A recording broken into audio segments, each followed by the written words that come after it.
All right. Okay, Mr. Brian Patrick. Welcome back to the Black Glasses podcast. This is episode 7, and the podcast is going to look a little different today.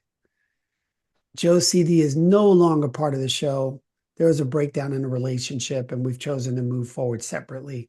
We appreciate, all that we created together during the first 6 episodes. We looked at what worked, we looked at what didn't work, and what we learned. And now we're going to keep it moving. So, Brian and I are going to continue looking at life through a different lens, current events, psychedelics, AI, leadership, performance, culture, and what it means to be human while life is lifing. How you doing, Brian? I'm good, Angel. I'm good. Present and present here with you for episode 7 on the Black Glasses Yeah, podcast. yeah. How does it feel just sitting here, just the two of us? Well, immediately what comes to mind is that song, Just the Two of Us. Just the two of us. Yeah, it's just the two of us. So there's a different dynamic. What does it feel like?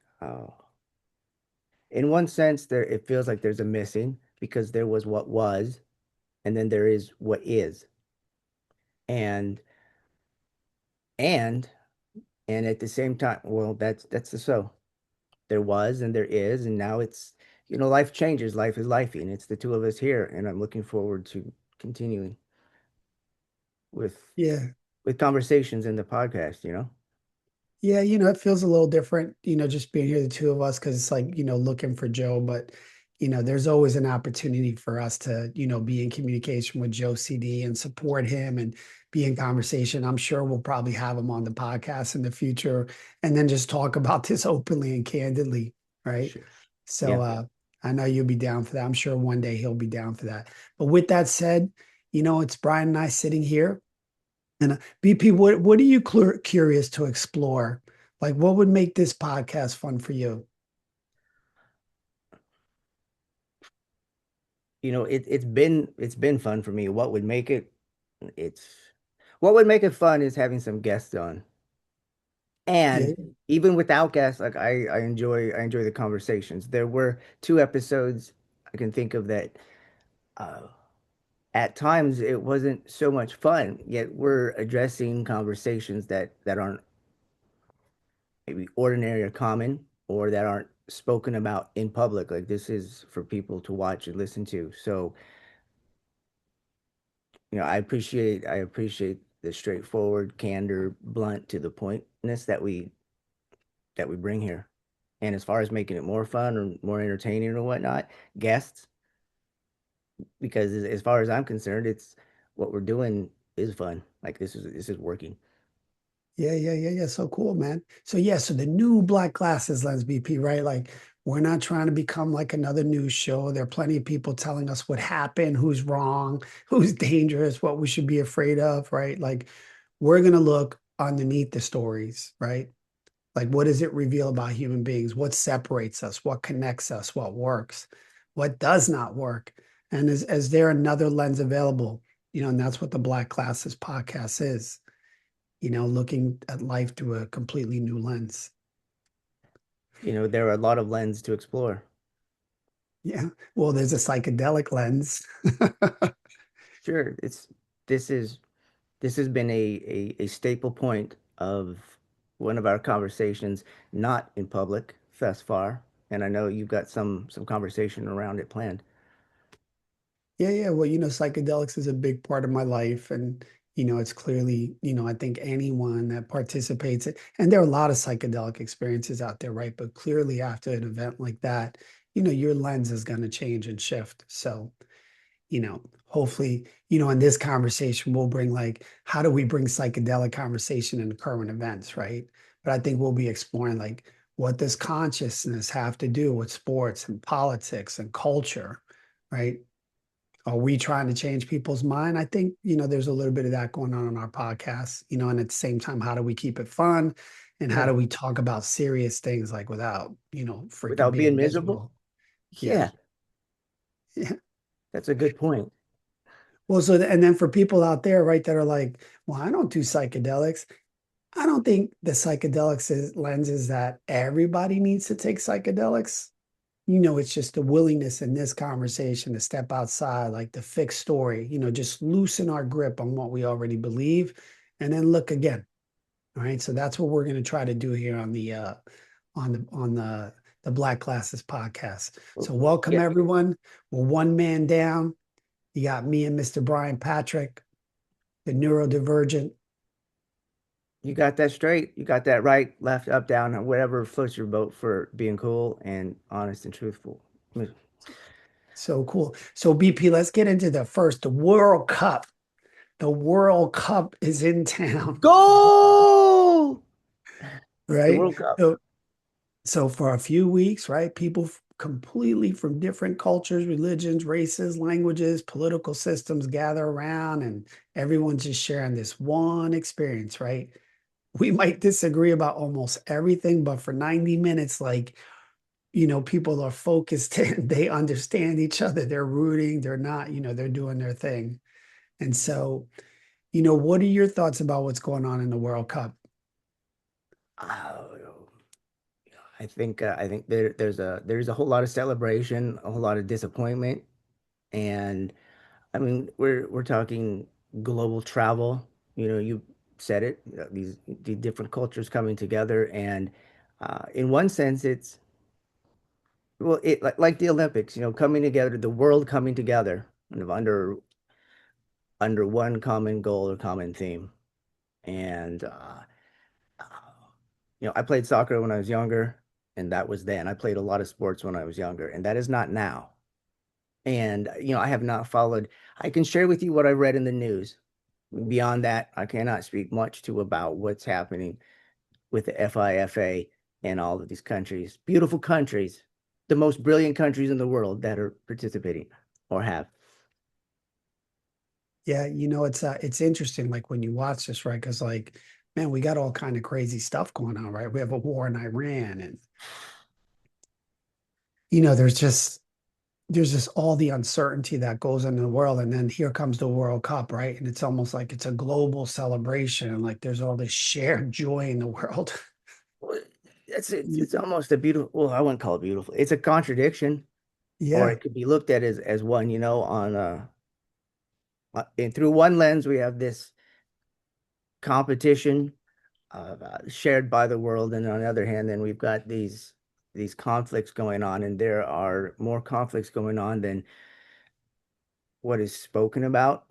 I mean, some conflicts get more attention than others, and with North America, the United States of America being one of the global powerhouses, what they're doing, the world is watching.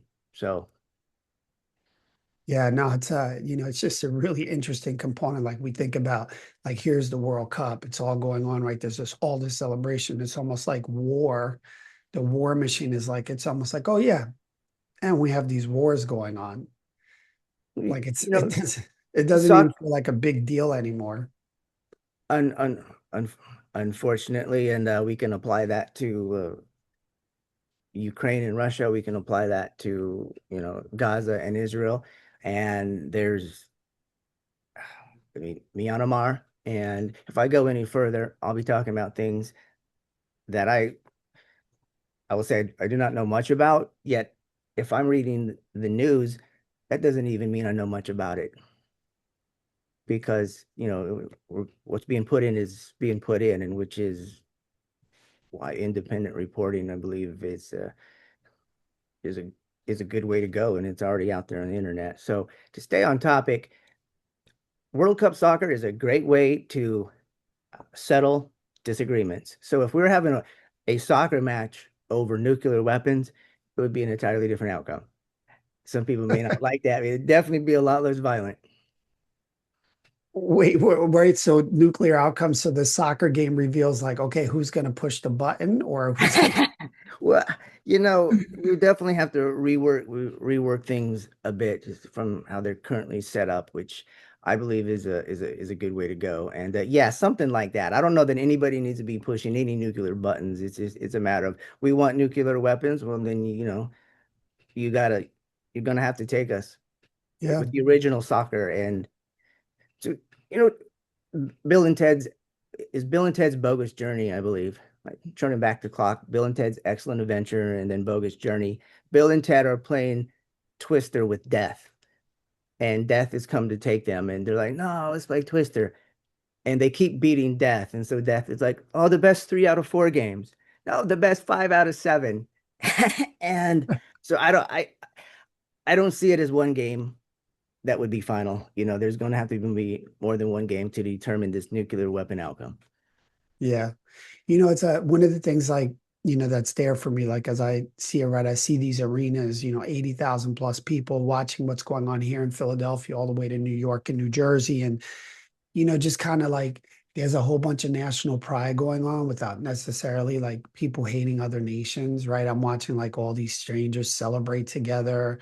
I'm watching families and generations like sharing this experience. Like I know that kids are watching this right now. I remember when I watched the USA hockey game, like in 1984, I think we won the gold. Those were big, big events, for me as a person. And and the optimistic side of me is like, that this is good for the world. Like this World Cup right now, this moment, what's going on inside of this whole lens is good for the world, right? Because there's just a lot of more shared interest, And it's sad to say, like we temporarily put hunger, poverty, wealth inequality, you know, all secondhand wars, like it's just kind of normal. But I gotta hope and pray, like at some point, like the experience of like all this separateness just is kind of briefly dissolving, you know? And it just allows people to get a little more collective and maybe some new opportunities. So I'm kind of hoping that this the World Cup is, created a little bit of a flow in the world. And we'll start to get some peace and a semblance and maybe start a new trajectory, no wars, countries building and supporting their people. You We'll, know, s- we'll see how it goes, man. We'll that's see. We'll see what kind of impact soccer has, football and its global connection. yeah, football. You paint a very rosy picture of soccer, of football in its original form, the original football, and uh, just where the fans are extremely violent, and I haven't heard a lot of that going on. I think that the World Cup brings a different climate with the fans, or it's not being reported, or it's just, it's to a few corners here and there. So a Oh, legitimate point, I believe. I have not heard about any big disruptions. It could be happening, possibly because of the stages where they're being played are not in these direct hometowns, home countries of you know. Oh yeah, no, without a doubt, the security and the incidents around it have been, probably incredible, right? So, and you're hearing all these reports of all these Europeans and people being here going like, "Wow, this is America!" Like we've been lied to. Maybe that's, Mm, that stuff that's going on.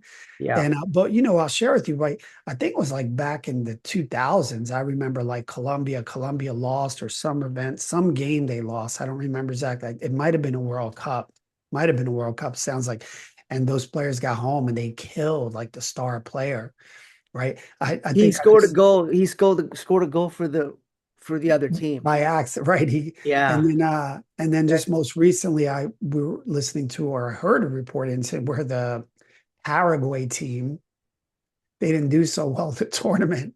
So instead of being flown, back home first class, like the way they landed, in the World Cup experience, all of a sudden the leaders of that nation were like, "Hey, you guys fly coach. See you when you get home. You guys are lost. You don't deserve anything." So you never know, that's right? Like crazy stuff like that, I'm sure is still happening back home. right. Um, Man. And that happened this World Cup with Paraguay. Apparently that's what not yeah, Paraguay, not Uruguay. Uruguay is a top level team. I'm not even sure where Paraguay is in the soccer rankings. But anyway, man, listen, it's been a lot of fun. I've been enjoying the world, I've been enjoying the games. USA had a little quick run. They got housed pretty quickly by Belgium. I got to watch some of the last, 4 games with the European nations, and you can tell, man, it's elite soccer. I don't find it boring at all. I don't find football boring at all. I played it as a kid. I think it's a lot of fun. It's still It's still not as big as our American football, but it's pretty big in the world, man. If anything, right? It's like I think it's the biggest sport. I think it's the biggest sport. We might have to verify Yeah. that. But It's I think cricket comes a close second. I cricket completely comes a close second. I completely made that up, and that's having a section the history on soccer football. I'm not clear or aware of the origination of it. However, speaking to what you said, as far as a world sport coming together, yes, soccer it's huge everywhere. Yeah, Well, yeah. everywhere, Yeah, like it's a, listen, it's most a a lot of small, places.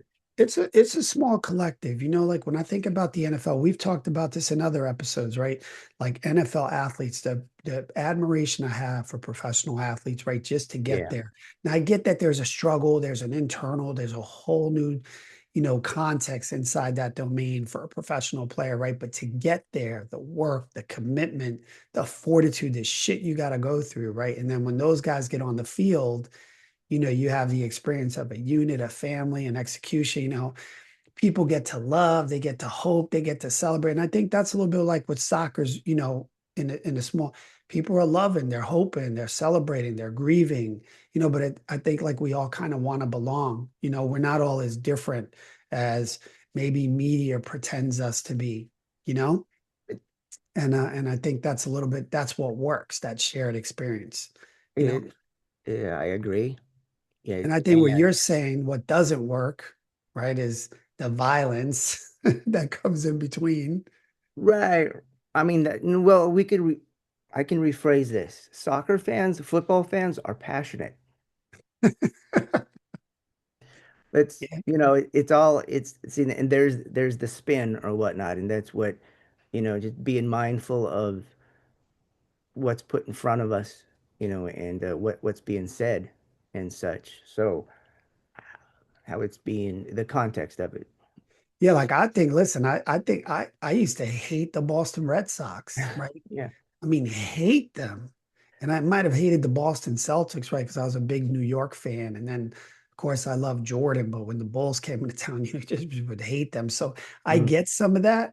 And I can't imagine being like on the real tribal hatred side, but I did, like, This is where I believe there's been some sort of evolution or a diversion that we're like, okay, if we're not going to just take it straight out on the battlefield, and I'm talking hundreds, thousands of years, you take it to competition, which I know in a previous episode I mentioned. So the American football, I mean, it's the gridiron. We got the generals, we got the army, we got the team, we got strategy. There's all of this going on, and when you have, so in some sense, giving credit or to these countries who the fans are like, yeah, and they're so into it, like that's the battle.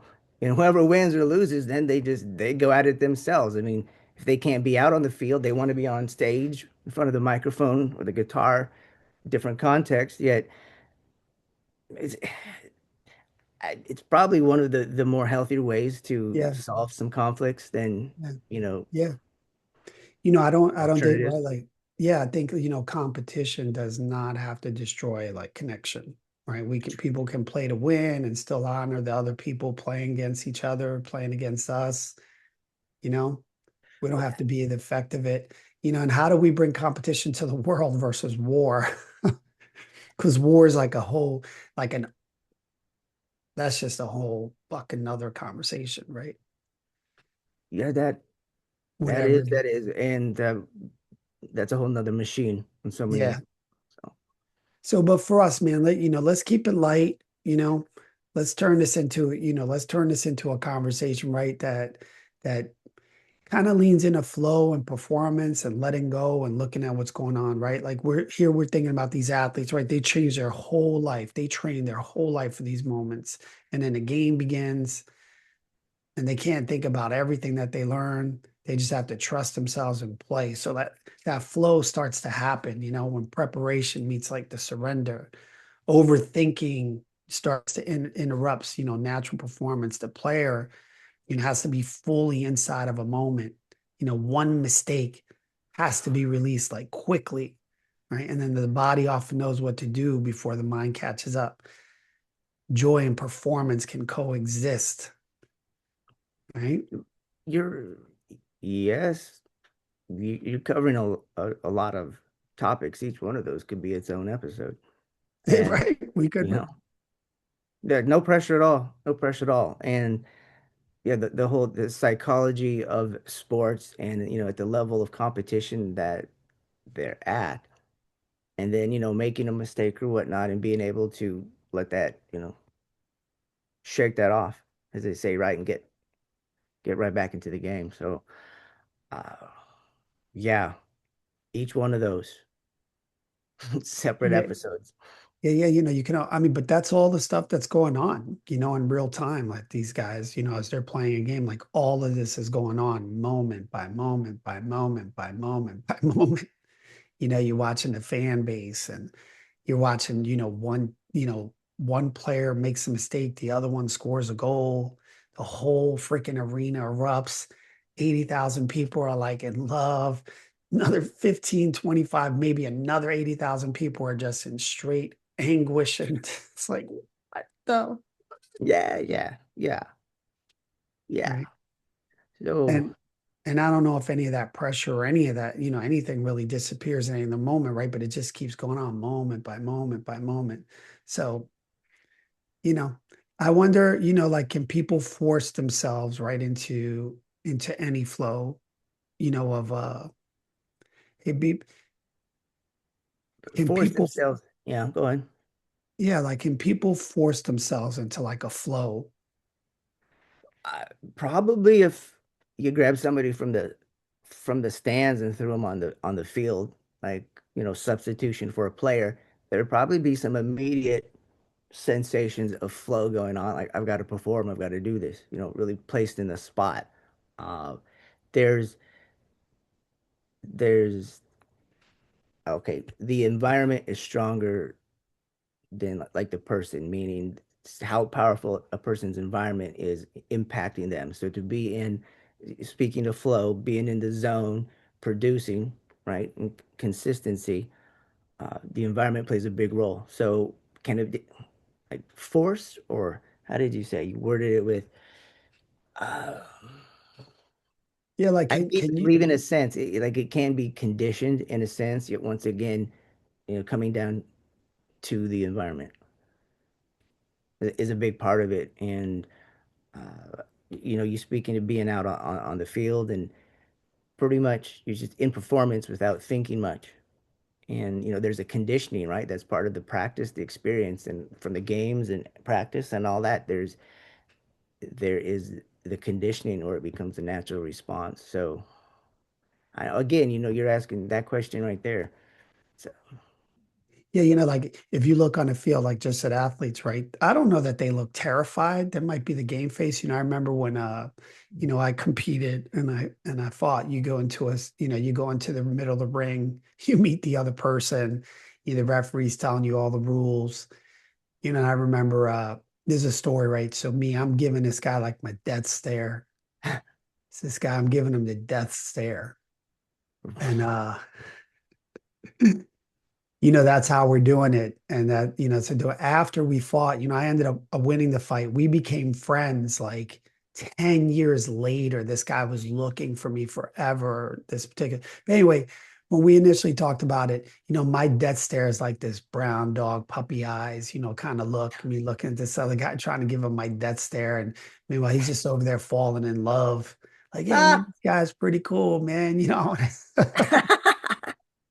So, I think when we look at like professional athletes or when they get on the field, right, are they terrified? Like, does the pressure just like when does the pressure start to disappear in the game? I probably think it happens as soon as the ball hits, as soon as the game yeah, starts, yeah. then everything starts to click, right? Like you have to perform, the game has started, right? So maybe that's what the surrender is in competition, right? So, what do you think? When do you think the pressure disappears once the game You know, starts? once I believe, what you stated is if we look at the statistics or the data, it's pretty much as soon as the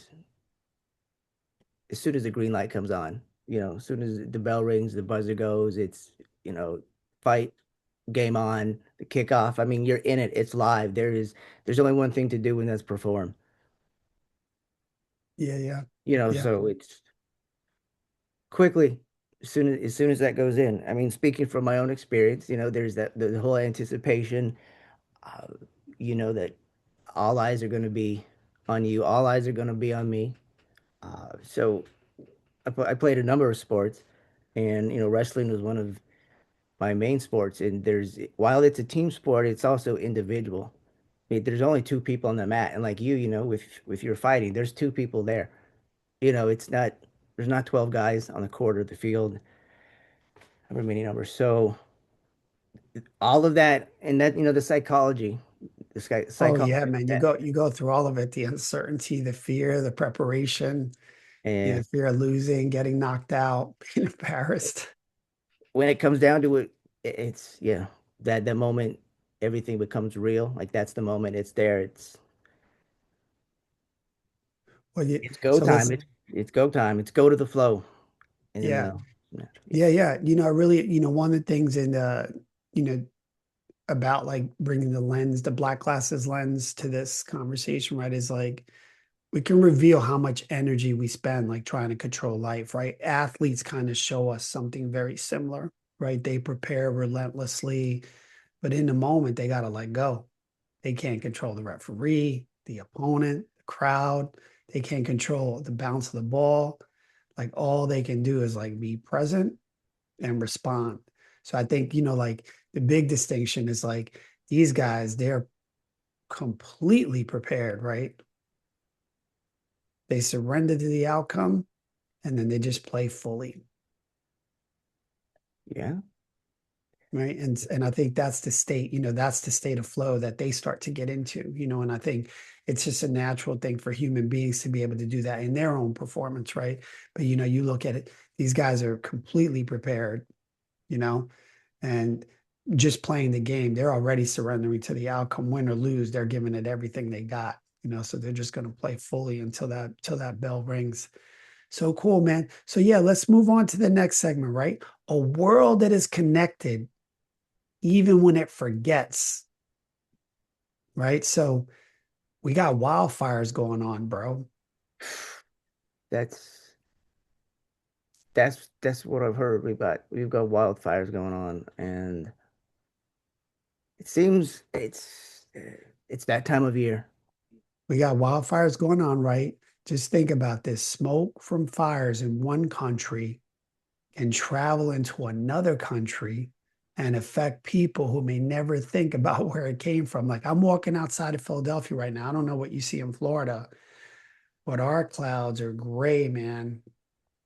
And it is not fun to breathe. It is Yeah. not fun. You can see it's pollution. I have no idea what it is. I actually have no idea anything else about the wildfires in Canada, right? But I don't either. I know that you're up there closer than I am. I have not seen anything orange down here or whatnot, and there's a big distance between where you're at and where I'm at mhm, in this current moment. What I can say about this is, while I was scrolling through the news feed, is that according to this article, which I did not open up, that your garden does not like wildfires either. I mean, who knew? Yes, it makes sense. I didn't go into it. Uh, I know that the quality of air changes, right? That's a huge deal. mhm, And then mhm. like because of the heat and whatnot, and the smoke, that's what affects the color of the sky and such. Yeah. And so it seems so the fires are in Canada. Yes. I mean not only Canada, yet it seems like they have a lot of them. I Yeah. apparently Smokey Bear didn't make it up there. I'm not sure what their program is. Yeah. Yeah, I'm not sure. Like if we did wanted to do some research, maybe this is where you jump in and be like, how many wildfires does Canada I have? got you. I got you. Right. But I think what, if anything, right, the air just Mm. reminds us that borders are a human invention, brother. Oh, yeah. That would be some fence to actually keep out. Yeah. I know there's a lot of, climate activists, people in the world, right? And I think it's, this is one situation where the environment, kind of demonstrates how interconnected we all are. What happens somewhere else, eventually reaches us, and what happens over here, eventually reaches them. Right. And then, I think if anything, what, something like this does is it's we're really not separate. We're really not. I mean, I always think about Canada. I think we're separate, right? And then some consequence like this proves otherwise, right? That, like our whole planet is one shared system. Like we give a shit, or should we give a shit how Canada manages, their wildfire situations, right? Like look at what just happened in California just a few years ago, and, Well, the that, fallout of all that still. And do we even really care about that? dude, well, yeah, the thing of it is, I mean, when it comes to these catastrophes or these events that take people's lives, it's, and like I said, a touchy subject, or and people have their opinions, thoughts. This is what the news said. Well, really, this is what I heard and everything. And coming down, uh, so you say the Los Angeles fires, and then I'm thinking of the fires that were in Hawaii not too long ago, and what they say started it, and then like the aftermath, and it goes into the original inhabitants of Hawaii and what they own, and then what the property deeds. And again, so I'll hear news, and it's like, what's the source? And then double checking that. And even if I double checked it or whatnot, there's we're gonna have two sides to the story, and it could get messy. And again, like each of these topics can be a podcast unto its own. So without going into that, I Are we touching on possible conspiracy theories? Like possibly, right? I've heard things about like what happened in Jamaica, most recently, right? Like they had this particular huge event. And what our friend shared with us was like in the middle of Jamaica, it didn't look like something just passed through. It looked like scorched earth passed through. Then yeah. I hear some things, on a Reddit post, things like that. And we've heard that Bill Gates is behind it. He's one of the biggest landowners. And all of a sudden, like Well, there's something behind technology that caused this so massive incident to move through Jamaica. And then all of a sudden it was a device that caused it to do it, and then you hear, all of a sudden Bill Gates owns like, a third of this Jamaican property. So we kind of saying the same thing in Hawaii. yeah, yes. Let me on the Bill Gates deal. So my home state of Nebraska, a friend of mine who's living in California right now got a hold of me, and he's like, dude, I heard that there's wildfires in your home state. I'm like, really? He's like, yeah, you check that out because there's not a lot on the news. So I called my uncle, and not far from where I grew up, yeah, there was a huge amount of territory that was burning, and it was talking about uh, you know, cattle, just cattle that were being consumed by the fire and everything. And my uncle's like, yeah, for such a big thing, there really hasn't been a lot of conversation around it, anything in the news. And you think there would be for being so local. And Mr. Gates there, I think he's maybe one of the top landowners in the United States of America. Is it, or was it, it was a media guy, Ted Turner. He might have a lot of, anyhow. Ted Turner owned a lot of real estate in Atlanta, Georgia. So, so the wildfire in Nebraska happened. I didn't explore much more into it, and origins of it, where it started or whatnot. On the Hawaii side of things, it goes into one of the owners of a mega social media platform has property over in Hawaii, and uh, there was the why are these cables down? There's a whole thing. Okay, this is what started the fire, yet why did this even happen? How could that even happen that this situation was there that the fire to occur? And then there was like, properties that weren't touched, and then because it's all been burned down, just coming in to swoop up some of the territory. So what I'm gathering from what's been, what I've read on one source, another source is going to discredit that. And what you shared with me just now in Jamaica, which I've beaches have also been a thing, like Jamaicans not being able to access beaches. And I believe what this all points to is what history says that, if we bring in colonialism and we can talk about it in Puerto Rico and we can talk about it all day long. And like the history is like these are the facts, and one of the things that I believe AI is there's a concern for is, with these deep fakes and going just rewriting history and coming up, So we're talking about wildfires. I did pull up a map of Canada. Unless you want to speak to that, I did pull up a map of Canada and wildfires currently Yeah, burning. what does it say? What's the status of Canada wildfires? Because I, yeah, let me hear this. I don't, the exact number isn't on what I'm looking at right now. Yet we've got from the west to the east, the north to the south. There's out of control, being held under control, out of control, monitored. And these are, colors, purple, red, yellow, just blowing up all over. And I'm like, Okay. they're so far north. Do they even have fires? What is there to burn? It's all ice and snow, right? Even in summer. So, uh, again, not to, so to keep it light, yet this is a serious situation because it is affecting, people, wildlife, vegetation, land, and then that smoke you're talking about earlier. Just Yeah. it affects. It's like what the butterfly effect. It's something happens in one part of the world, the butterfly flaps its wings in one part of the world, and there's a tsunami on the other side. So anyhow, I think probably like, the big takeaway here, right? Like, there's Canadian wildfires, right? We have our events, the whole world. And I think what probably the biggest thing is like, I think the only reason I care about it right now is because it's reached me, so that's a right? so That's yeah. So if the whole Ukraine, Russia, Gaza, Palestine and Israel, it gets there, and I yeah, mean, that that's reaches me audibly, right, through news. right. So it's not really real. Yeah, I mean, this it one is. kind of It's not affecting. So you brought up a good point there. And right, it's not until it's at your front door, it's right. really not. Like it's in the Ukraine front door. It's somewhere in Russia's close to near front door. It's different, right? But I think that's probably the more interesting, right? Like the borders don't mean anything, to nature. How do I, how do I stay aware? How do I stay aware of this, right? And not be afraid of what's going on and like what can I actually do?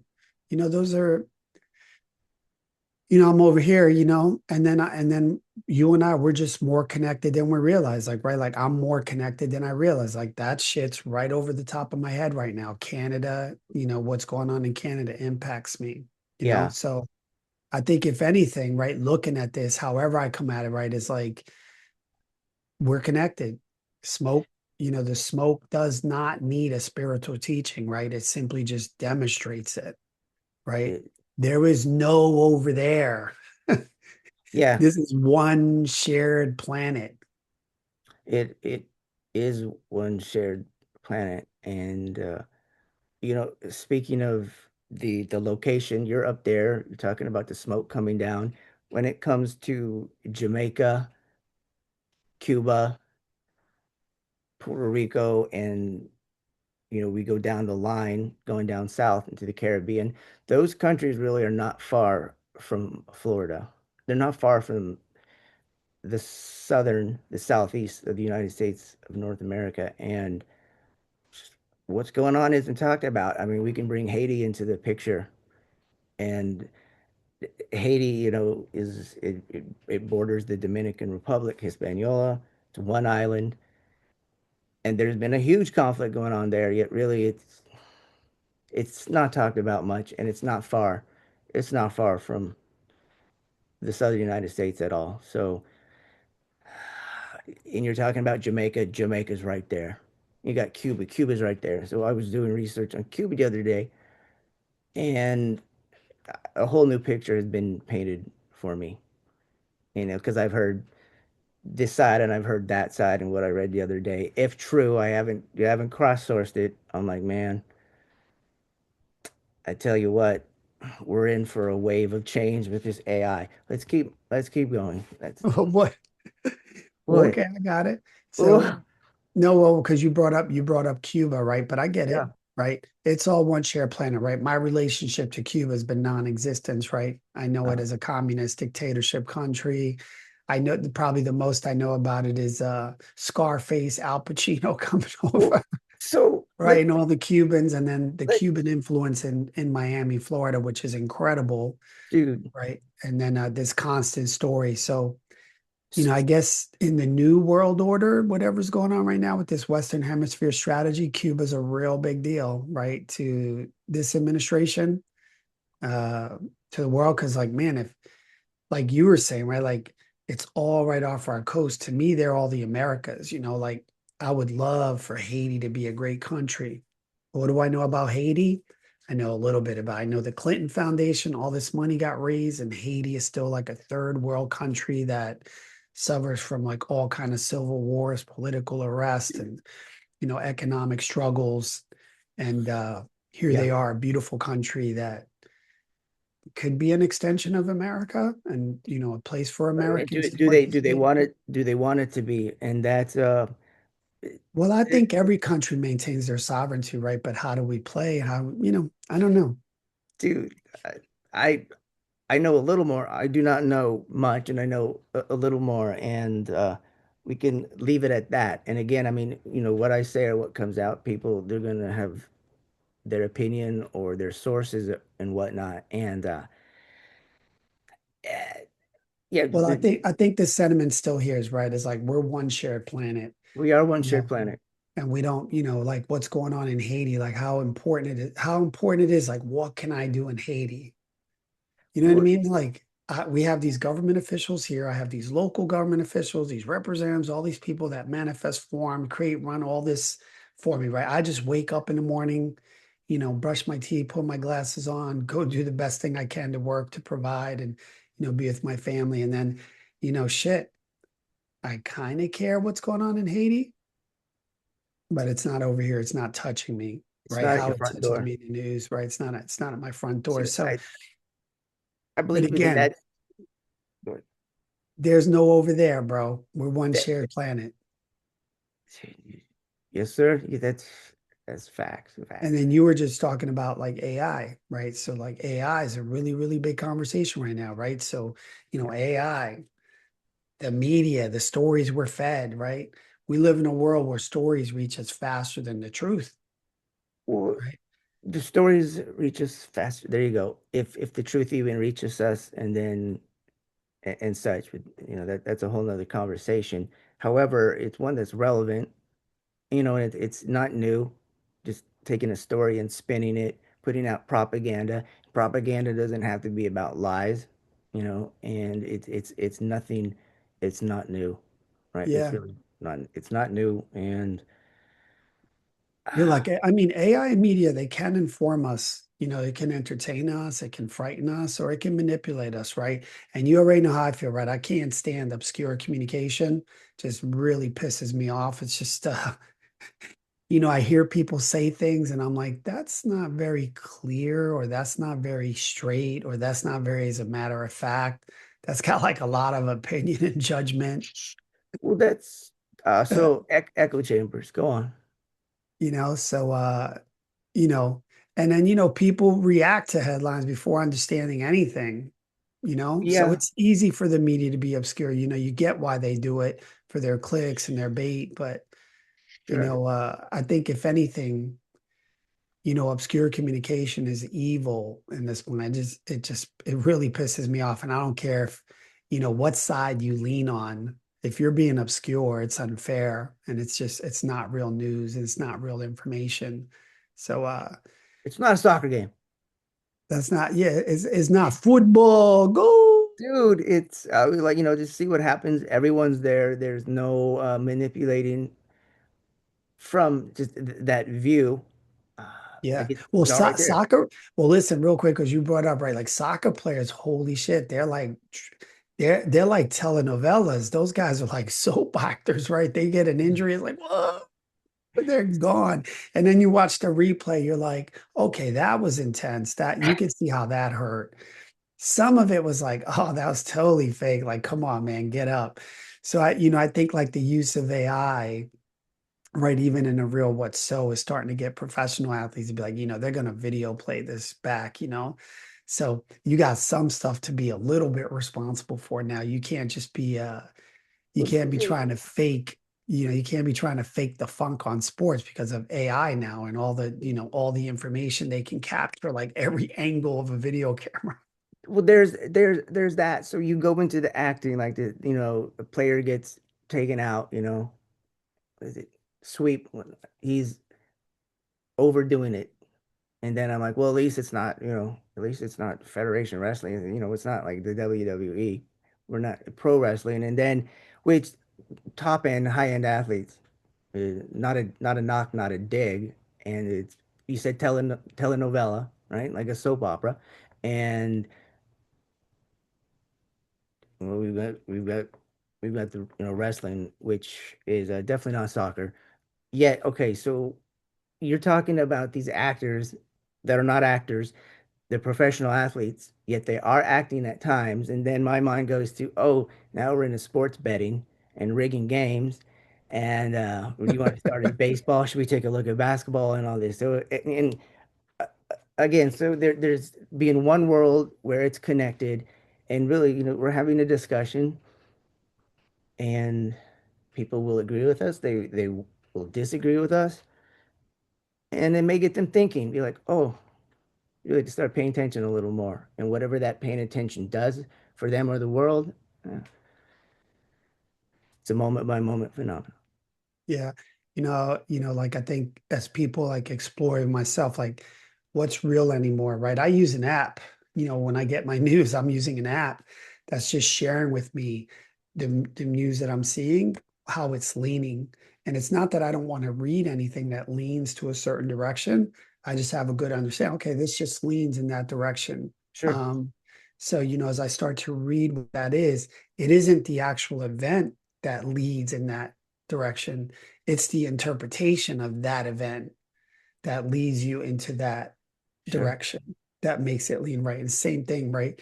There's this event that happens, and then if you're on the far, whatever's the right or the left or the center, wherever you want to go with Yeah. this thing, it then becomes that. So I use an app to help me because I don't even know it's real. And then shit, social media, I have to look at things a few times. I kind of have an idea what AI is, but sometimes I have to look at a few things before I'm like, is this AI?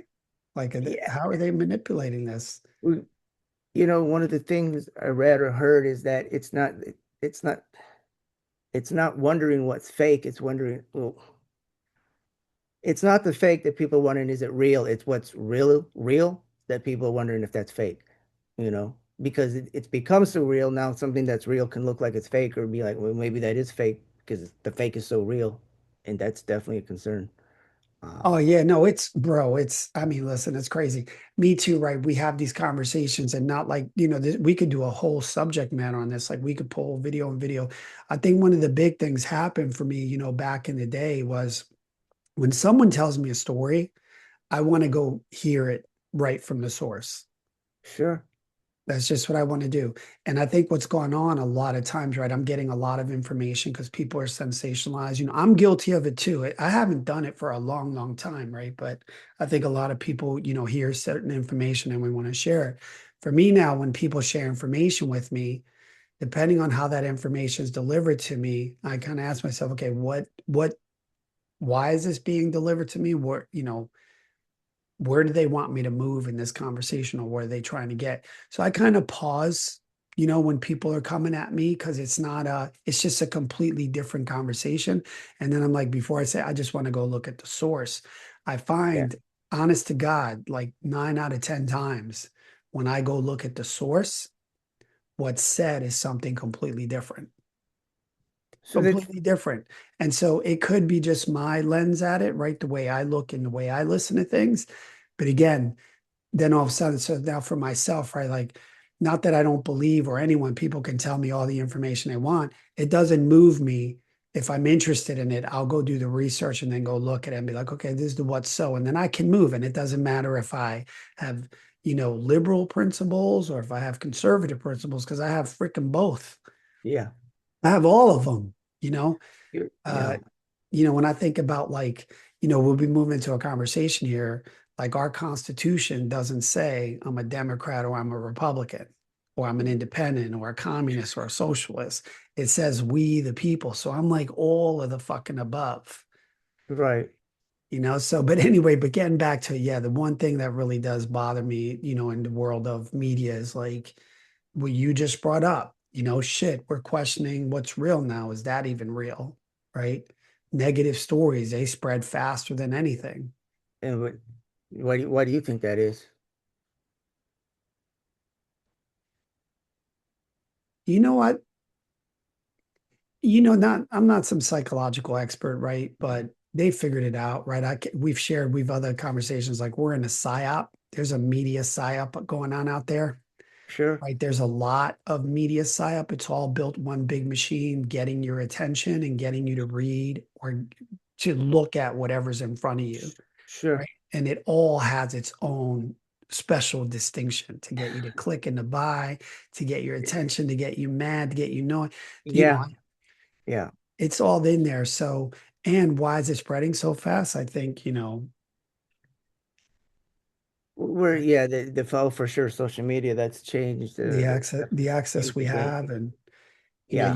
you go to airports now, there's always a TV screen, in every freaking airport. The other day I was in, I was down at the for the mobile phones for the carrier who services the phones, the internet. I walk in there, there's a TV here. They've got the radio playing with music going, and you've got these people walking around, and and then not to mention you go into a restaurant and it's wall to wall with this, that, and the other, and it's not even like sports bars or sports restaurants that have all this going on, and it's this competing for attention, or having that instant access and providing it for you now and now. Yeah. So I'm in the store. I'm like, I'm just here for the phone, and I'm competing with all this other stuff. I'm like, I really don't need this, especially me. I don't need this. I don't need to hear all of this going on. I Yeah. walk around with headphones on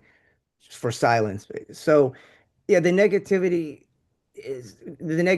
of, oh, this is happening, this catastrophe, this wildfire, or there's the negativity, someone got shot, this happens, so there's the negativity like in nature, like this is negative, and then there's the people on people, human on human and such. So either way, it's yeah, without knowing all the psychology, the releasing of it's drama, right? And then anyway, that puts the views up, gets people in, and take it from there. So Yeah. I think even more too, something, you start to build a tribe out, right? You got these algorithms in the background, you got these media networks, they're dialed in, they're looking for a demographic.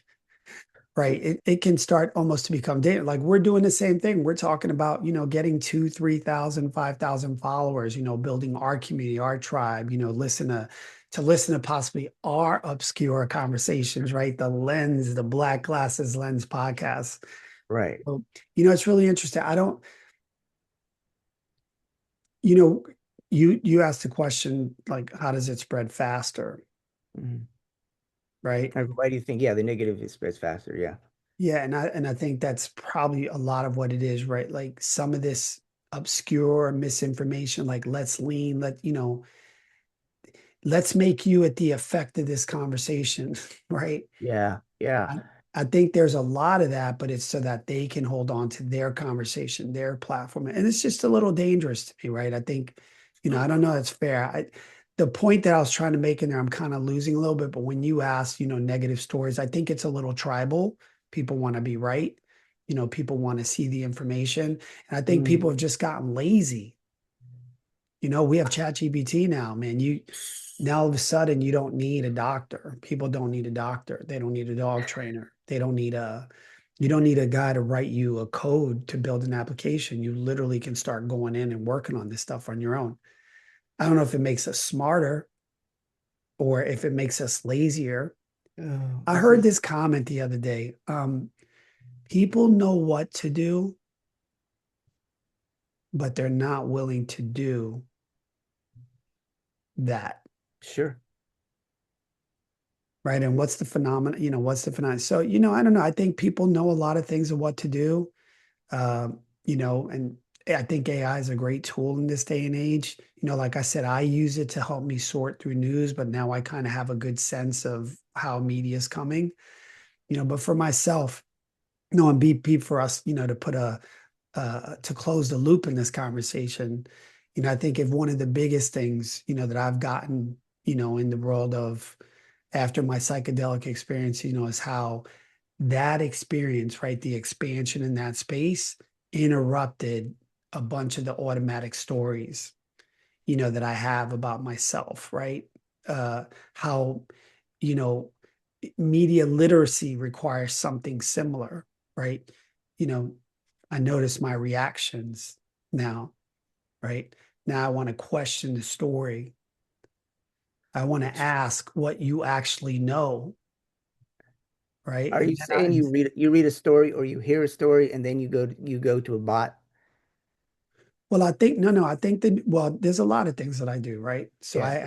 I use groundnews.ai, right? That's how information Okay. comes to me. That's Okay. my main source of information coming to me. That if I'm going to look at something, I'm going to look through there. Right. Then there's the way YouTube comes. But I think if anything outside the box in this conversation, right? Because everyone's going through their own transition in life, period. Everyone's going through what I'm going through. We all deal with it differently. Some of us, something comes on the phone and it's the truth, and then we spread it out. I remember sharing a P. Diddy story of Yeah. him dating Pamela Anderson. It was a complete lie. My friends told it to me at the table. And then I stand up and I look at someone. I go, "Hey, did you know that P. Diddy's?" And they're dying laughing because they just told me a bullshit story and I'm going to gossip about it. But the reason I gossiped about it was because I went to school with P. Diddy. He's not my best friend or anything like that. But I went to school. So I think about it. I'm like, damn, P. Diddy was banging Pamela Anderson. This is way back in the day. And I'm like, fuck, he's P. Diddy, probably. But anyways, a bullshit story. They got me to do it. But I think if the biggest thing, right, for people, for us to find ourselves, whether whatever that is that's stressing us out about media is like, we can interrupt it. The automatic stories, we can notice our reactions. We can question the story. We can ask, what do you actually know? Is there more? And right. And then we can be more informed, more critically thought. And then instead of being tribal, because here's what I'm clear about. I know super liberal people that when it comes to their money, they're conservative. All of a sudden the principles change. Mm, One mm, fucking 1,000%. Like all of a mm. sudden, and it's the same thing. I know people that are super liberal with their money. And then when it comes to relationships or anything outside of that, they're super conservative. They don't, they don't trust, they don't expand. They're not about other people. They're just none of that stuff. So I think, we're all of a big pop. But anyway, that's, look at the black classes lens, right? For me is like, not every thought is true. Not every headline is the truth. Not every emotional reaction requires action. Right. Yeah. Yeah. You're covering a lot of territory. The Yeah. And just being in a conversation like that, just kind of staying, place like that, just makes it more grounded. Like in this world of where news, AI information's coming. You said it, we don't even know what's fucking real anymore or not sometimes. Then there's a whole nother group that wants to tell you something completely different for you to believe that. So is it real? That's 100% real. They're on television telling you this shit. They stand by it and they don't even know what they're talking about. some of them do though, Some of them do, and they and do it some on purpose, and that has to go with the agenda. Yet, speaking to people being lazy or whatnot, AI or just or being in these echo chambers, or that's that's these people can be these people. well, what People. what do you think the solution is, BP? What do I don't you think okay, that's a good question. What is the solution? I need time to research this one. I need to consult. well, No. So well look, here what I do know, this is what I do know. This is as I have it right now. This is what I heard, and this is where it all starts. Well, this is what I heard. I heard that as far as the Constitution goes, that there were to be no parties, there was to be no different political parties, because then you bring in the political parties, and then you've got, and then you immediately have separation. Yet at the same time, it's like, well, yeah, people think a little different, and then like, so when it comes to debating and all this stuff and how you want policy to go, so I believe, there's a large population, and this could be through the world over, and just keeping, let's just say, media neutral, which is not neutral. Certain countries control it more than others, access to the internet and all of that. Yet there are people who care, people who don't care, and there is this huge mix of people, and then there are those who will go look for the facts and do the research, and those who take it what it is, and uh, it's and we discussed this before. It's a matter, do you know what you're talking about, and why do you believe this way, and why do you have it this way, and are you just falling in line, you know, and what is the solution? I'm not sure that there is one, because or what it is, or a better solution anyway, because we say any system can be improved, which I Yeah. do believe. Well, look, I think what we agree on, right? Media companies got one job, and that's to get your attention. And they're going Sure, to do it how they got to do it. And sure. influencers, creators are all doing the same thing, right? All the big conspiracy theorists. I think what's important, again, stepping outside and looking at it, from the lens is like, okay, what is this information that's coming at me, and what is its effect at me? Does it define me? Right. And maybe I got to slow down and maybe get more critical and ask some questions. Okay, thank you for sharing that with me. Mhm. There's a little bit more information I'd like to have, because truth is, I actually don't know anything about that subject matter. I ask people all the time, I ask, okay, he hates Lionel Messi. Yeah, He wanted England to win. He had yeah. no clue why. I know why. Uh, I called him. I said, listen to me, you little 13-year-old racist. It's because your father's English, and all right. you were rooting for the white man, Mm, not the Argentinian. mm, You little Asian, right? He's ah, no. So before all that background noise went on, I just said, what? You hate Messi? I said, you don't even know him. What do you yeah, hate about him? yeah. His success? He's like, oh, I don't know. I'm like, are you sure? Uh, Because you said you hate him. I don't think you hate him.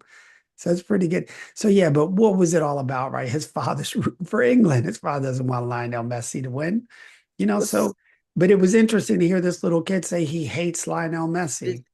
this is a good point, around like culture and the upbringing and the whole, because I think back to when I was younger. I mean, this was probably, I might have been 8 or 9 or something, and just my folks were voting this way, and this was in anyway. They're voting this way, and then my cousin or my mom's brother, they were voting that way. And then so here, my cousin and I, we have no clue what it is, and I'm like, no, this person, blah blah blah blah. We're rooting for what the parents were rooting for. So, when it becomes like establishing a belief or a way of thinking and whatnot, that plays into it, I believe, and then you've got culture and society at large, and it gets bigger, grows, and expands. So, the pretty much, we're covering surface level stuff. It's starting to chip away at it to get down below, and who knows what lies below. So I acknowledge the air in my studio today is off, and I'm sweating buckets. And This is what's it's going on, it's not the studio. questions we're having. No, it's good. So for those, it's the acknowledgement. So for the Well, visual reference, I'll clean it up with some AI. Go on. well, I think, what we're talking, because we're moving to the next subject, right? Is like, you know, I think what matters for people in the world of media, fake news, and all that, is start to really look at the content you're taking in. If it matters to you, if it doesn't matter, it doesn't matter, right? Dude, You just said you're at the I have, effect of it, and hopefully you're not at the effect of it, because maybe this is the Matrix scene. This is when Morpheus is telling Neo, dude. the blue pill or the red pill. Like this Matrix, what do you and what do you make it mean? What's the story? Like, there's more to this. Look There is. deeper, be more critical. Well, the Yeah, it's okay. We know the world's in a psyop, a media psyop, right? You got people promoting war, you got people promoting, economic disparity, some which way or another through, you know, capitalism is social, like whatever it is, right? But really There's look at the information. Not every thought is true. Not every headline is the truth. Not every emotional reaction requires action, right? And then we dude, can start to choose, what do we want to believe after we do our work. So that's what's possible, man. So we're wow. not at the effect of it. We don't hate our neighbors. We're not home suffering because of these conversations that people are holding on to. And then I don't have some little 13-year-old kid being like, I hate Lionel Messi. And you're like, dude, That's you're watching one of the greatest soccer players that has ever just lived. Like, enjoy it. Love enjoy it. it. There you go. Yeah. Love it. Celebrate it. Celebrate, just acknowledging the talent, skill, and dedication and commitment. Yeah. And I've applied this to music or musical taste. I've been working on it. I'm like, I don't know if I like this style, or like, I relate nothing to this style or the individual. Yet coming from a creative standpoint, I'm like, damn, this stuff's pretty good. Yeah, And bro. Listen, Michael Jordan. If you asked me why I hated Michael Jordan, I would say because the Knicks couldn't stop him. That's the reason I hated Michael Jordan. That dude was the baddest, one of the baddest things I've ever seen play sure, basketball. sure. Like, I don't hate those guys, like hate them. They're a legend, they're legends. The Olsen twins. I don't make fun of those two little people. Those two little people are wealthy as shit. They have a humongous empire. What it takes to get there, I don't give a shit who you are. What it takes to get there takes something. I'm Yeah, fans of the Olsen twins, regardless of yeah. what anyone wants to say. Kim Kardashian, people could talk all the trash they want to talk about her. I'm not a fan favorite. I'm not to her thing. That's Kim Kardashian, bro. Like, I don't care how she got up there. I don't care who propped her up to be Well, whatever she is. It's yeah. freaking Kim Kardashian. That hustle is something, you know? That hustle is something you're speaking to, like, hate. I'm hearing hate, and it's like, well, why are you hating on this person? And if we and you said it, the hustle, or the commitment, the level of just what it takes to get to where they got to, and to not go into this because I can already see the comments blowing up like, this is how they got there. I'll tell you how they got there. Did you know Yeah, what they yeah. did? So we're not going there. Uh, you Yeah, I know, got it. I got it. Kim Kardashian has a porn clip that went out. Well, instead of that thing breaking her, it made her. dude. Well, it's yeah. If you're gonna be on camera, you play it all the way, enjoy it, show it, and that's Get your again. family involved, create a team effort, get the Whoa, whole dude! Now team you're bringing involved. in a whole new reality show that if you heard it here first. No, just Let's keep it moving, right? We got it. Not to That's a whole different thing, right? We're talking about like some it's a, wealth and people getting there and well, moving us into our next segment, right? Which is we are, wealth.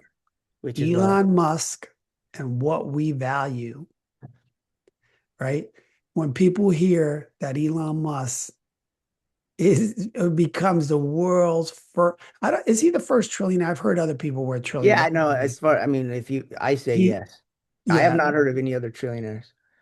yeah, right. So the first trillionaire, the conversation immediately becomes, right, rich versus the poor for a lot of people. Then there's a small segment of people that are like, wow, what an accomplishment, you Well, know? again, so it's subjective. Yeah, yeah, but what does the number actually represent, right? How many And kids and, does he and have? I don't know. He has a bunch, maybe Again, three so it's that like, three that I know of. I don't know of any more. I've heard it's more, but I don't know. But listen, yeah, but what does the number actually represent, right? Like him being a trillionaire, and what does like your reaction or a reaction like that reveal about other people? dude, I'm so far removed from him and him from I. That's that's not at my front door. It's so far away, So, okay, Yeah. so So Eli, look, so let me share this with you, right? Because it's not something you do, right? So like net worth, it's just not the same as cash. Like I have a friend who came over to my house the other day. He's upset. He right? We're wants to talk talking about you. assets, right? Yeah, He he's he talking doesn't have about $1 trillion. Elon Musk. He doesn't have $1 trillion like right there sitting on his desk. Yeah, I mean it represents ownership in his companies, right? That value reflects what people believe those companies may become, right? So there's a Right. value there. But I had a friend in my house the other day, like literally came home my house. He wanted to talk about Elon Musk and he's upset. He hates Elon Musk. Yeah. I'm like, dude, why do you hate Elon Musk? And he got into this whole trillionaire conversation, what Elon Musk should do with all Yeah. his money. I'm like, Yeah. dude, do you know what Elon Musk does with all? He's like, no, he doesn't know anything about Elon Musk. He doesn't know anything about SpaceX. He doesn't know anything about Tesla. He doesn't know anything about Starlink. He doesn't know anything about the robotics company, right? Like, you gotta think, man, like those are the games you're playing. AI, Grok, social media company, that well starts to mass up. Was that a play with the banks and the banks involved creating some of that wealth? Absolutely. That was Dude, a big play dude. on money and Yeah. some pull. But my point is again, right? Like why people are mad at Elon Musk. It's It's I bizarre to me. yeah, and I mean this is a good point to bring a guest in. So I can imagine there's a number of reasons. I think the leading cause people are upset with Elon is that he has really good robotic actors to display his androids, his robots. Well, hold on, bro. Like the guy is in robotics and he's leading a Yeah, charge in it, right? But China's way ahead. But I guess the point to come back to Elon Musk, because right, clearly, like, it's not something you follow, right? It's just a conversation. But I think, it's with I think Elon, following Elon's conversation or the yeah, like for me, right? I look at what Elon Musk has created, right? And ingenuity, right? And moving forward. And there are however, things you can't argue. There are things you can't argue with. you just can't argue with them. And however, they want to call him some diabot. But hey, this was just my friend who came over here, has this opinion again, but knows nothing about, Sure. excuse me, and knows nothing about this, but is Yeah. upset about Elon Musk's wealth. And I'm like, dude, how does this move us in this conversation, right? But I think for him, the deeper conversation, and for most people, is like our opportunity, our ownership, our access, like our participation, right? So when we look at the lens of Elon Musk and we have this opinion, right, whether you're for him or against him, or you're like, wow, that's Yeah. pretty amazing, and all of it's very fragile. Electric cars could be gone like this, in a Dude. minute. There's all kind of new technologies coming out.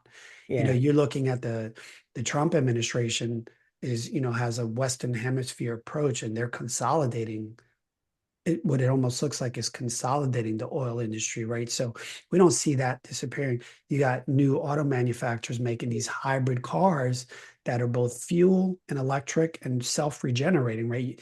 The Hyundais and the Kias right now, and some cars, they're getting like 600, miles to a full tank of gas with these regenerative systems. So there are all these new technologies. So all that stuff is like that. Elon Musk has two spaceships crash back to back. Bro, SpaceX is like, there could possibly be an unfolding. So all that wealth is so fragile and it's not real.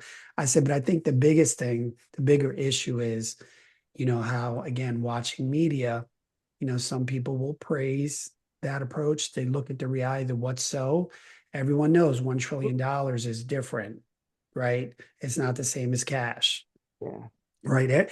I think a lot, let me say not everyone knows, right? The money people know. And then there's the people that don't know. And then they wish that, what would a really, really wealthy person do in this world? Someone will say, oh, Elon Musk, his $1 trillion, just donate it. It'll save the world. They'll last for like fucking 14 days. His You money, know, uh, his money across the world would last less than 14 days. So yeah. that's what $1 trillion looks like. But anyway, so that's my little not a rant, right? But in our conversation of Elon Musk, man, the first trillionaire, and what does that mean? Like, what does that mean to us, and how does it impact us? And so I'd still continue to see there's more ingenuity, people growing. It's not my tribe, it's not my circle. I wish it was. I am gonna we are looking at buying It's Tesla electric cars, like we yeah. are. Yeah. We're looking at, the hybrids right now, the Korean cars coming through, but I'm a fan of Elon Musk and what he does. And, I understand what the $1 trillion really, really looks like and how fragile it is, and I'm not mad. I'm not mad about it. I don't see it as I don't see it as an income inequality. You know, I don't see it as um, I don't see it as what I think is bad about. I think neo-capitalism is bad, and maybe what the banks did and what they did to do this IPO for Tesla. I mean, for this the new SpaceX IPO that they just launched off, that big money grab, like all of a sudden, he's worth another, four or five, $600 million, like There's in that's a lot. And when you two start days of trading. you start playing with the big numbers and you start playing with other people who have big numbers, and then you get into lobbyists and you get into laws and Congress and the Senate and the United States of North America and other countries in the world, and you get cronyism, and then before you know it, you're running the world and you got $1 trillion. So what I wanted to speak to is your friend who is putting Elon Musk down. And there's a song from an artist that I really appreciate him and his music, and the song itself is talking about people putting people down.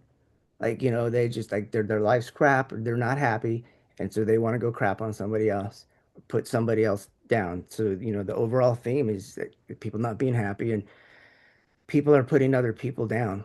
And that's what I'm hearing happen, with your friend Elon and this young gentleman to Messi, and it's just spewing on hate and stuff, and they may not even know why, or they're just following along because other people are, or there's something there that's putting it out. Some of these Yeah. people that have the money or not, they may be taunting others, flashing it or whatnot. Yet there are facts. When you strip it down, there are facts, and this is the way it is. And then you have society and how people think and operate differently, and what they have or do not have, and opportunities they have or do not have, and all. So uh, Yeah, there's a lot of I think there's an opportunity here, right, for younger people, and right, we'll do a whole nother podcast on education. We could do a dive in it, right? I don't yeah, know, what I do understand is that Americans are doing worse in English and math, right? But I think what's important, yeah. right, and maybe that's possible now because like you can pick up your phone and do math for you, right? It won't do quantum stuff, physics. It won't do calculus or algebra unless you know how to use your. Well, this is like another AI, or that can fall under the AI segment. I mean, there's the Yeah. technology, and then the whole Well, now, laziness and how you're using it, right? but what can happen, right? In education today's people can be taught about ownership, right? People can be taught, about civics. So, because I think what's possible, like when you think about an Elon Musk or you think about the Olsen twins or you think about a Kardashian, like however they got through their events, right? Mm. There's a way of success that they're showing up for. And I think that's what's important, right? People can learn about ownership. Dude, It gives yeah. people an opportunity to understand this wealth gap. This wealth gap isn't just a physical thing that this guy's a trillionaire and that me and you are worth like pennies to that, right? But I think there's also more of a wealth gap is understanding how to close that gap, how to access, Well, you there's know, knowledge wealth. It's yeah. beyond just the financial wealth. Yeah, Well, like we don't have to hate rich people. It's like, how do we learn to integrate with them. And I think we're doing that. I think, society's doing that to some degree. I think there's small communities in doing that. And then, of course, right, there's the rich people that have just inherited their wealth. They've maintained it over centuries. They don't do jack fucking well, shit. I Uh, think you know, we got to take a look at the Ivy League schools, and then we take a look at the public education system, and then we can take a look at what do they call it, like old wealth, or this wealth that's been passed down, through thousands of years through these families and what they've acquired and such. So well, when we say thousands of years, like for us, we should really think 250, right? Because that's when America we started can getting. we yeah we okay, for sure. And like, this being said, North America, the United States, uh, if it's taken, that you adopt, you adapt, you've seen what's worked, what doesn't work, and they've taken, the history of all these civilizations that they know of, and have brought it to the United States. That's how I see it. And then we can go into look what's going Well, on. yeah, then there's now we no, but I got you completely right. Then we got like internationally, there's the wealth that comes in from other countries, just completely, Well, yeah, it's and the all connectedness. So how about this? You talk about the like the educational system, and I'll say a number. It may not be the exact number. I don't have the source or even the one to cross-reference it. Like number 40, like number 40 in the world when it comes to like math and science and whatnot, I believe. Although I don't have the sources to quote it. We're not at the top. And so, reading newspapers, the articles or online, a lot of these kids are Asian, man, that have these like astounding this science experiment and this and that. Again, I don't have the sources. Some of the articles they say will say the URL and such, just creating a repository. But I'm like, so what's going on here? They're not. They sure don't look. They're Asian names. So how about this? I read this yesterday, and this is in Florida. This kid took, I think, 44 advanced placement classes in high school, graduated from high school with enough credits to have an associate's degree, and had like 11.99 GPA. And after that, the school district is like, we need to like rework this a little bit. Uh, Again, the kid is like East Indian and whatnot. So the young man and the public school systems, anyway, again, like these topics are all good topics, and each one of them is an episode into themselves. But anyway, there are systems going on. We continue.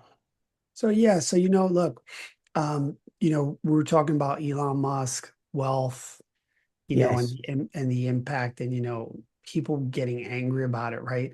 So can someone question the wealth gap without like hating wealthy people, right? Is that possible, right? The Black Glasses podcast with like a psychedelic lens, we ask to notice the story underneath our reaction, right? Do we see abundance as something someone else having takes away from us? Right? Do we see money as security, power, freedom, evil, success, or identity? Right. So I don't think the number is really about Elon Musk, right? But like our reaction, how we react to it is, so this conversation only about who has wealth. It is like what wealth means, like who has access to opportunity, and what we believe is possible for ourselves, right? So that's kind of the lens I look at it. So when I think about like the wealthy or the Elon Musk or anything, that's what goes on over here. Like what does that mean to me, right? Do I have access to opportunity? And I think that's deep, and I think that's just an important conversation, for people to step into versus being like, oh, I hate Elon Musk, he's a trillionaire, there's more money, if we had all his money you could do that. And he got Mhm. rich on government contracts and this and Mhm. that. He steals from the people and this and that. I'm like, okay. He also, if that's true, there's like 99 other things that are absolutely true. Right. And those are all the 99 other things that he had to do to, build those corporate, those organizations, those corporations. So, that's kind of how I look at it. All right. All right, Yeah. BP, moving into our next segment. What brings us back together as we start to close this out? All right. So what are you curious about now, BP? What gives you hope? Uh, You know, I don't place much credence in hope without action. You know, hope is kind of like a wish, and so I can wish. I think my wishing goes a little farther than hope because if I toss a quarter in my wishing well, the wishing well, someone's going to benefit it from they scrape up all those coins in the bottom. So, what am I hoping for? I will say that when it comes to continue having conversations like this and opening, having hmm, I have a concern about the direction of things, how they're going in the world. And I know you said before something like I'm a doomsdayer.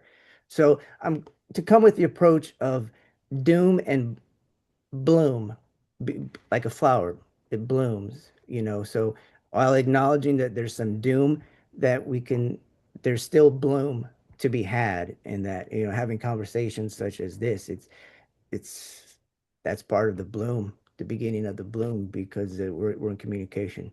And let's take it to the soccer field. I hope that soccer, football, continues its strong presence throughout the world, and we continue with these matches.